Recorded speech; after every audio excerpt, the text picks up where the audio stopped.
Hello, welcome to my review of Mega Man 5 for the Nintendo Entertainment System. For those of you who are new to my reviews, I'm going to start by going over my rubric and how I review the game. Primarily, I'll be considering the game's modern fun factor. How much fun is it to play and to look at and to listen to today? I'll also consider the game's context, both in the history of gaming and our modern gaming context, and whether or not that context adds value to the game. Lastly, I'll consider a bit of my own nostalgia and personal bias towards or against the game, and if that makes me like it more. So with that being said, let's get into the modern fun factor of Mega Man 5.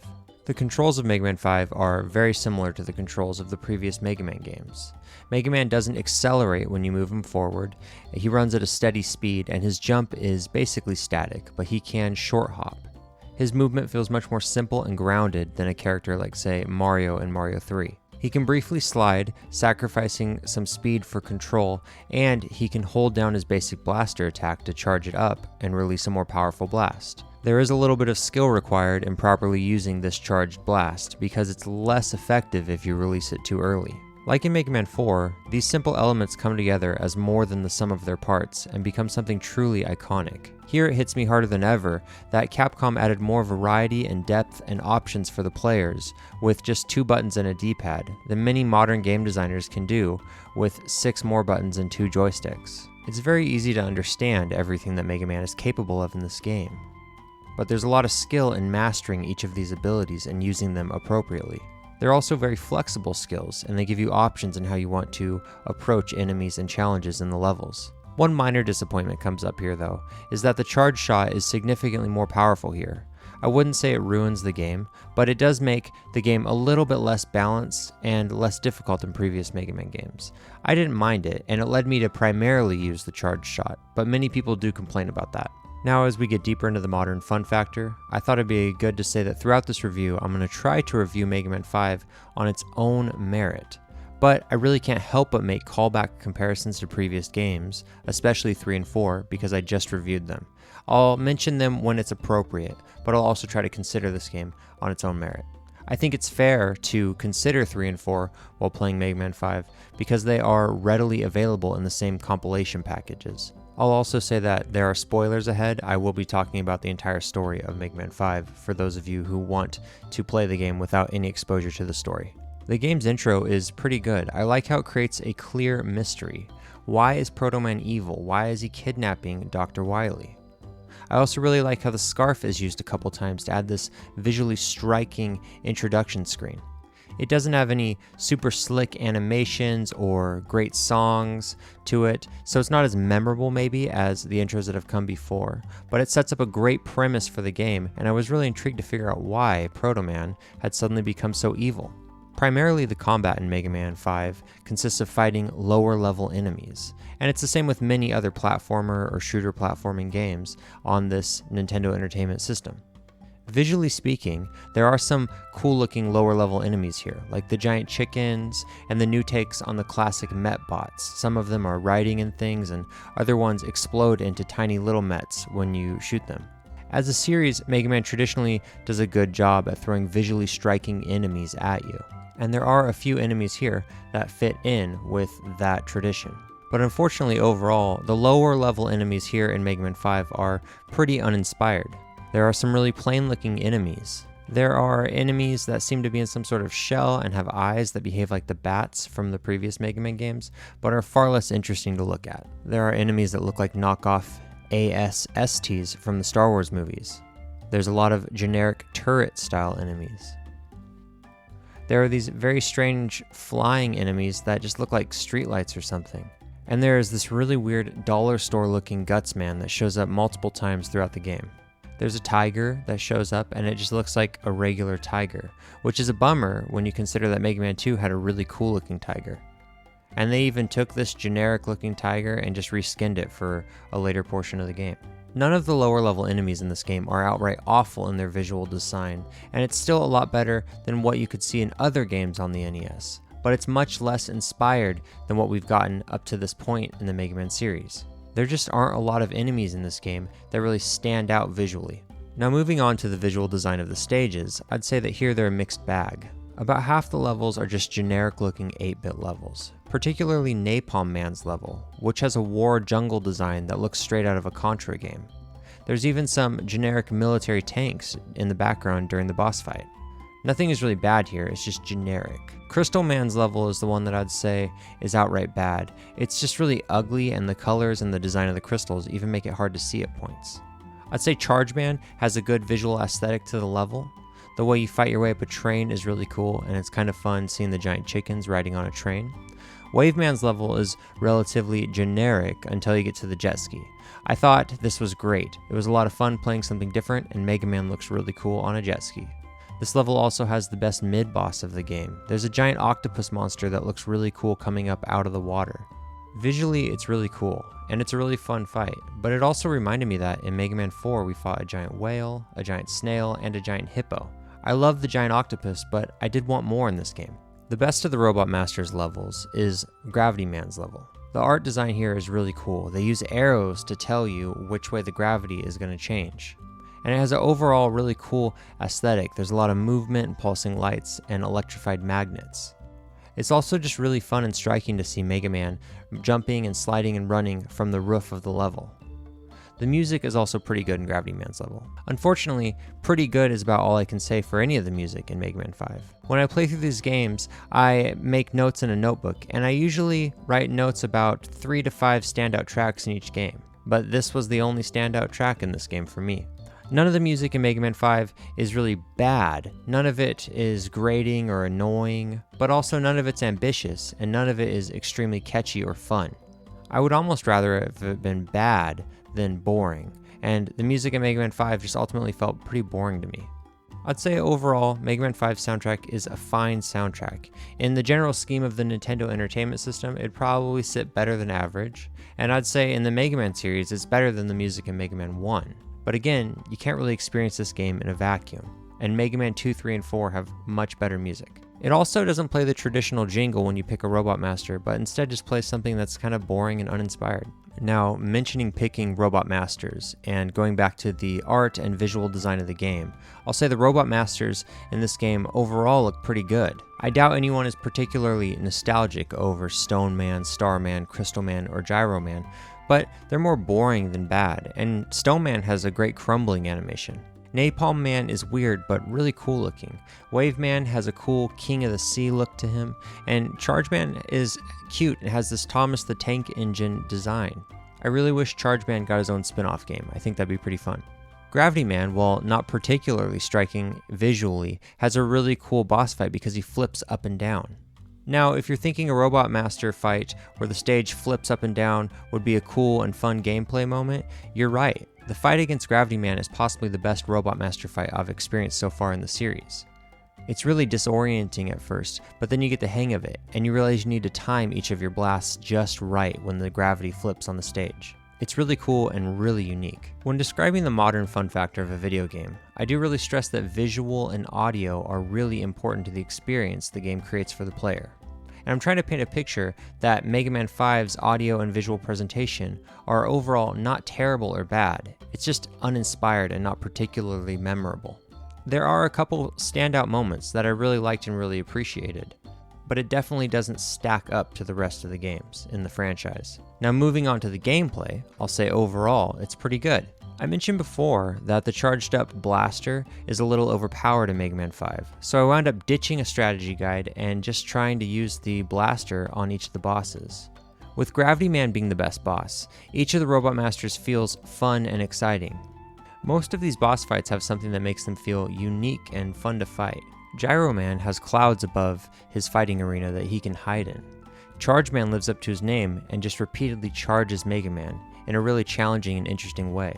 Wave Man has a great pattern to his attack, where he switches between shooting his trident and causing the water to spray up from the ground. Crystal Man is the hardest of the fights. He has a really cool attack pattern where he shoots 4 bouncing crystals at you from the air. These Robot Masters do a really good job of each feeling different and challenging in their own way. I'd say Stone Man was the worst fight, but again, he has a really cool animation, so it was still fun. Now, while the artistic design of the levels and the lower level enemies may feel uninspired, they're still very fun to play through. The levels do a good job of balancing the challenge, and the enemies attack Mega Man in a bunch of fun, unique ways. There are enemies that charge Mega Man, there are enemies that pop out of the ground, there are enemies that stay where they're at and shoot projectiles at him. The game does a good job of keeping you on your toes. And if you like action platformer games, these levels are really fun to play through. Item management is back in Mega Man 5. You get the Robot Master weapons that can run out, you get energy tanks to refill your health, and a new energy tank that I think refilled both my health and the Robot Master weapons. There's also rush abilities that you have to make sure you have enough of. But overall, item management didn't matter as much in Mega Man 5, because generally speaking, you can just stick with the charged up basic blaster through most of the game. And overall, it's just a bit easier than Mega Man 3 and 4. I'd say it's harder than 2, which is good, but Mega Man 5 could use a little more challenge. Each of the levels has a letter in it that will spell out Mega Man 5. I actually missed one of these letters. I don't know where it was, I couldn't figure it out. From what I can tell online, if you get all 5, you will unlock a robot bird that can come help you fight. So I might go back and do that again, I might not. I missed these letters, but it was fun to gather the ones that I did gather, and I think this is a fun layer to the gameplay. Once you beat the Robot Masters, you move on to Protoman's castle. It looks really cool, like Protoman's face has grown into a giant castle. I'd say the 3 levels in Protoman's castle are relatively generic in terms of their visual presentation. They're fun and have a good challenge to them, and there's some cool robots in them to fight, but there's nothing really that pops out here. I might sound like I'm beating a dead horse here, but I really want to stress that Mega Man 5 doesn't have levels that are bad and terrible or broken, like the turret room in Mega Man 2. It's just visually very generic. It's still all really fun to play through. Now, the visual designs of the first 2 bosses in Protoman's castle are probably the lowest point of the visual designs in Mega Man 5. All the bosses in Protoman's castle are called Darkman 1, 2, 3, and 4. And the visual designs are honestly more generic than the names. The first one is this tank that would have made a lackluster lower level enemy. The second boss is a little bit cooler because of the rotating shields, but the visual design of the boss just feels so generic and out of place in a Mega Man game. Both of these fights are just really strange. It feels like they were designed really quickly and maybe even from another game. When you look at the ATST enemies and the weird generic Gutsman and these Darkman fights, it really does feel like there was some far less talented artist with a different style than what we've seen in previous Mega Man games designing some of these. Now, neither of these Darkman fights are bad to fight, and the second one, again, is more fun because of the moving shields. But when you get to this point in the game to see these enemies that just look really kind of unfinished, it's kind of strange. The third Darkman fight is actually a little more interesting. He's still pretty generic, but I noticed some interesting things about him. His shoulder cannon and his ability to freeze Mega Man and the way he jumps into the air to shoot at you and the purple color all really remind me of Vile from Mega Man X. Mega Man 5 came out a year before Mega Man X, so there must be some sort of connection, and I'm surprised I've never seen anyone in the community bring this up. If you know more about this, please let me know in the description. The fight itself is also pretty fun. It's better than the first 2 Darkman fights. It presents a good challenge. The only thing I'd say that's lame is that when he freezes you with his blast, you're stuck until he shoots you. So there's no real difference than him just hurting you with the freezing shot. The music in Protoman's castle is pretty generic, but I actually do want to point out that there's 2 YouTube channels, Guitar Wanker 90 and Met, that both have great covers of the music that give it new life.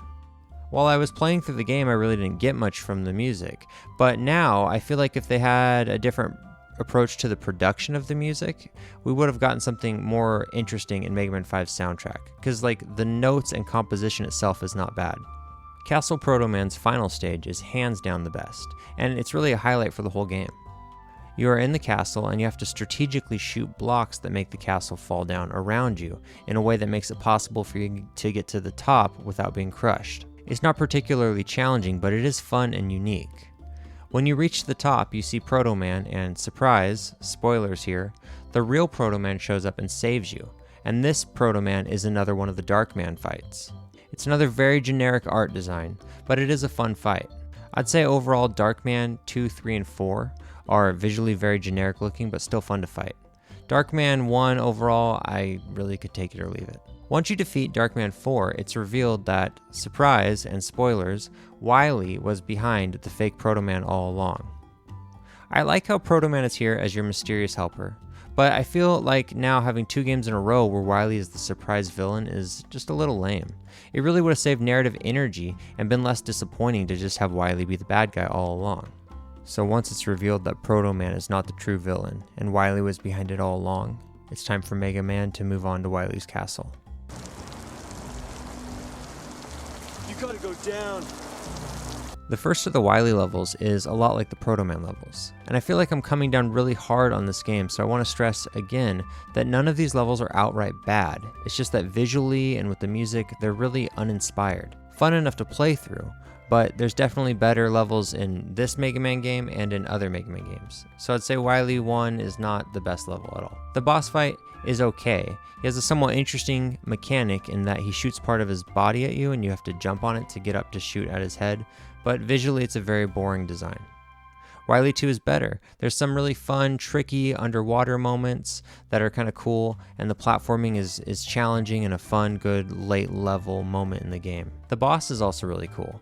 It's kind of like the robot octopus that you see in Waveman's level, but now he's flying and inside of a wheel. The third Wily level gives us that signature Mega Man boss rush. And this is by far the best boss rush I've played through in the series so far. The room itself is really striking and cool. The tubes look cool and there's these blinking colors in the background that are really visually exciting. And when you defeat one of the bosses, the tubes break. It's a really cool touch. This level really displays the variety of the Robot Master designs in Mega Man 5, and each one really does feel like a different fight. I think I made it more fun for myself by primarily leaning into the Mega Blaster. But I did use some of the Robot Master weapons at this point, and overall I really liked this fight. I think I probably made things more fun for myself by primarily leaning into Mega Man's basic blaster. But I did use some of the Robot Master weapons, and overall this was a great boss rush and a great late game moment. Then after we beat them, we get this really strange, easy, boring Wily fight where he's just trying to crush us, and he doesn't really even get close to hitting Mega Man. It's not a very good fight. It would have been better just to end the level right there. Now we have the final stretch of the game, and it's sad to see that the final lower level enemy we get is another one of these ASST ripoff robots. Now the first of these final Wily fights is a skull tank that goes from left to right and shoots at Mega Man, and it feels a lot like the skull hovercraft that went up and down at the end of Mega Man 4. The final fight is a fight where Wily disappears and reappears and you shoot him when he appears. Both of these fights are fun enough, but they're really not visually distinct from anything else we've seen in the series. When you consider that Mega Man 2 had the alien fake out at the end, Mega Man 3 had the giant robot, and then this fight just feels like a retread of Mega Man 4's ending, it really is disappointing that the game ends like this. The final cutscene shows Dr. Wily's castle collapsing, and Protoman delays the collapse so that Mega Man and Wily and Dr. Light can all escape. We get this final shot where we see Wily flying away while Mega Man and Dr. Light watch the castle collapse. Protoman stands in the foreground, making sure everyone is okay. It's not terrible, and I do like how Protoman keeps coming up as this mysterious helper, but it's definitely not a standout ending in any way. Then the credits roll and we see the Robot Masters. In terms of modern fun factor, and just accepting how much fun Mega Man 5 is to look at and to listen to and to play on its own, I'll say that Mega Man 5 is good. There are some major highlights here, like the jet ski, Gravity Man stage, the collapsing castle, and the level design overall is fun. There's nothing here that's really broken or terrible here. If this game wasn't a Mega Man game, but instead was another game starring a green robot named Cool Robot Guy, I feel like people would say that this is a hidden gem on the NES. But when you consider that it's a Mega Man game that has followed up some of the best games on the Nintendo Entertainment System, it just feels kind of disappointing. Again, before we move on to consider the game's context and where it sits in the history of gaming and in our modern gaming landscape, I'll say that the game, Mega Man 5, is good. It just feels a little bit uninspired. Now we'll consider Mega Man's place in historical gaming context, as well as our modern gaming context. Mega Man 5 released in 1992 on the Nintendo Entertainment System. This is really interesting because the Super Nintendo had been out for at least a year in the US and more in Japan.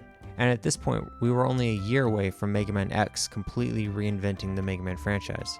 It's easy to see how it's overlooked, or even looked down upon within the Mega Man franchise, because it does so little new in light of the big new Mega Man game that was about to come out.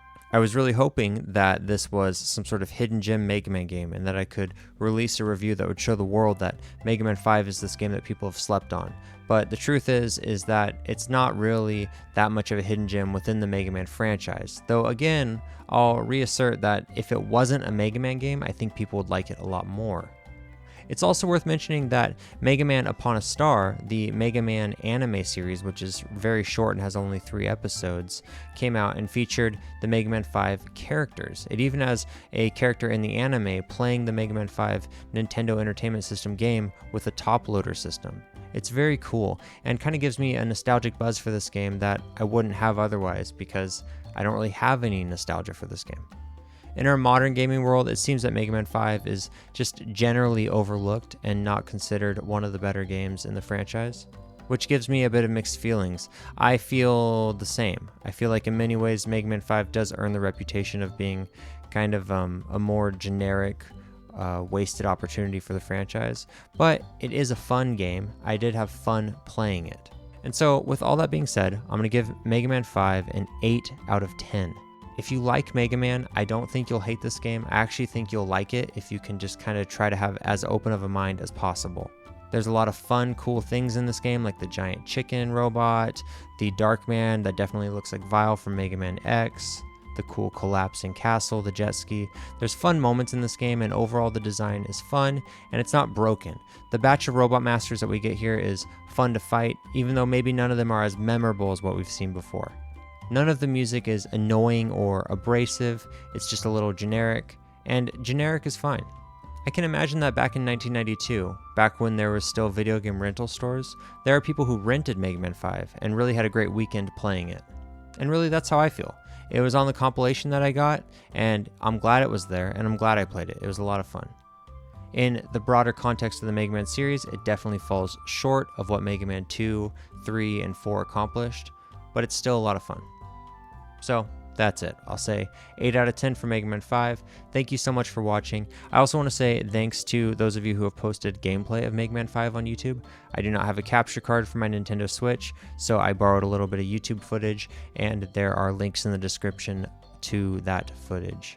So thanks again for watching, and please like and subscribe, and have a great day. Bye.